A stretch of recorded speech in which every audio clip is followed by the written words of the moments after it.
তিস্তা নদী, যা সিকিম, উত্তরবঙ্গ তথা বাংলাদেশের একটি গুরুত্বপূর্ণ নদী। এই নদী শুধু দুটি দেশের জীবনরেখা নয়, এটি প্রকৃতির এক অমূল্য সৃষ্টি, যা যুগ যুগ ধরে এই অঞ্চলের সংস্কৃতি ও অর্থনীতিকে প্রভাবিত করে আসছে। আসুন আমরা তিস্তা নদীর উৎস থেকে শুরু করে এর গতিপথ, গুরুত্ব এবং এর সাথে জড়িত বিভিন্ন দিক নিয়ে বিস্তারিত আলোচনা করি। এই নদীর জন্ম হিমালয়ের কোলে, ভারতের সিকিম রাজ্যের উত্তর পশ্চিম অংশে প্রায় 5330 মিটার উচ্চতায় অবস্থিত পহু নদী হিমবাহ থেকে। হিমালয়ের বরফ গলা জলাধার বিভিন্ন ছোট ছোট নদীর সাথে মিশে তিস্তা জন্ম হয়। সিকিম থেকে তিস্তা নদী পশ্চিমবঙ্গের পার্বত্য জেলা দার্জিলিংয়ে প্রবেশ করে। এরপর এটি কালিম্পং জেলার পাশ দিয়ে বয়ে যায় এবং সমভূমিতে প্রবেশ করে। পশ্চিমবঙ্গের উত্তরাঞ্চলের জেলাগুলির মধ্যে দিয়ে প্রবাহিত হয়ে তিস্তা বাংলাদেশে প্রবেশ করে।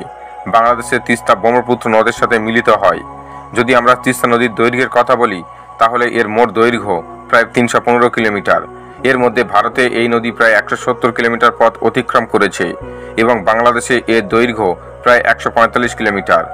ভারতের সিকিম এবং পশ্চিমবঙ্গ রাজ্যের মধ্যে দিয়ে তিস্তা বয়ে চলেছে। সিকিমের পার্বত্য ভূমিতে এর প্রাথমিক জলাধার তৈরি হয় এবং পশ্চিমবঙ্গ রাজ্যে এটি আরও প্রশস্ত ও বেগবান হয়। তিস্তা শুধু একটি জলাধার নয়, এটি এই অঞ্চলে মানুষের জীবন ও জীবিকার উৎস।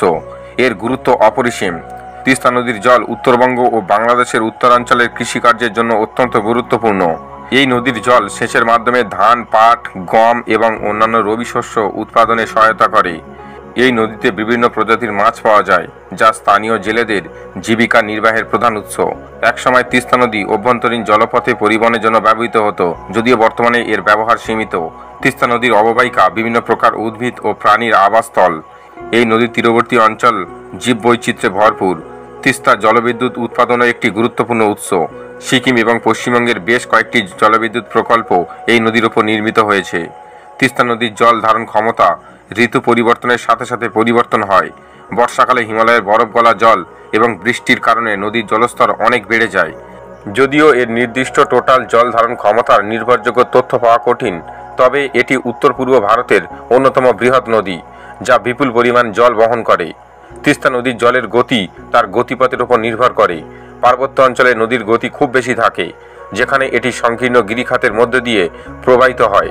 সমভূমিতে প্রবেশ করার পর নদীর গতি কিছুটা কমে আসে, তবে বর্ষাকালে জলের পরিমাণ বৃদ্ধি পেলে গতিও বাড়ে। তিস্তা নদী ভারত ও বাংলাদেশের জন্য সমানভাবে গুরুত্বপূর্ণ। সিকিম ও পশ্চিমবঙ্গের কৃষি, বিদ্যুৎ উৎপাদন এবং পরিবেশের ভারসাম্য রক্ষায় তিস্তার ভূমিকা অনস্বীকার্য।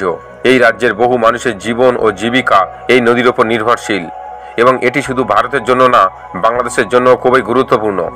বাংলাদেশের উত্তরাঞ্চলের কৃষি ও পরিবেশের জন্য তিস্তা একটি অপরিহার্য নদী। এই অঞ্চলের লক্ষ লক্ষ কৃষক সেচের জন্য তিস্তার জলের উপর নির্ভরশীল। শুষ্ক মরশুমে তিস্তার জল কমে গেলে বাংলাদেশের কৃষি মারাত্মকভাবে ক্ষতিগ্রস্ত হয়। তিস্তা নদীর উপর ভারত বেশ কিছু বাঁধ নির্মাণ করেছে, যার ফলে উভয় দেশেই কিছু সুবিধা ও অসুবিধা দেখা দিয়েছে। বাঁধগুলি জলবিদ্যুৎ উৎপাদন এবং সেচের জন্য জল সরবরাহ করতে সহায়ক হয়েছে। বন্যার নিয়ন্ত্রণও এর একটি উদ্দেশ্য। তিস্তা নদীর শুধু জল সরবরাহ বা অর্থনীতির উৎস নয়, এর সংস্কৃতি ও ঐতিহাসিক গুরুত্ব রয়েছে। এই নদীর তীরবর্তী অঞ্চলে বহু প্রাচীন জনপদ গড়ে উঠেছে। তিস্তার সৌন্দর্য অনেক কবি ও সাহিত্যিককে অনুপ্রাণিত করেছে। তবে দুঃখের বিষয়, তিস্তা নদী বর্তমানে বিভিন্ন সমস্যার সম্মুখীন। জলবায়ু পরিবর্তন, অতিরিক্ত জল ব্যবহার এবং দূষণের কারণে নদীর স্বাভাবিক প্রবাহ ও গুণাগুণ ক্ষতিগ্রস্ত হচ্ছে। এর ফলে নদীর উপর নির্ভরশীল মানুষ ও পরিবেশের উভয়েরই ওপর বিরূপ প্রভাব পড়ছে। তিস্তা নদীর গুরুত্ব উপলব্ধি করে এর সুষ্ঠু ব্যবহার নিশ্চিত করা প্রয়োজন।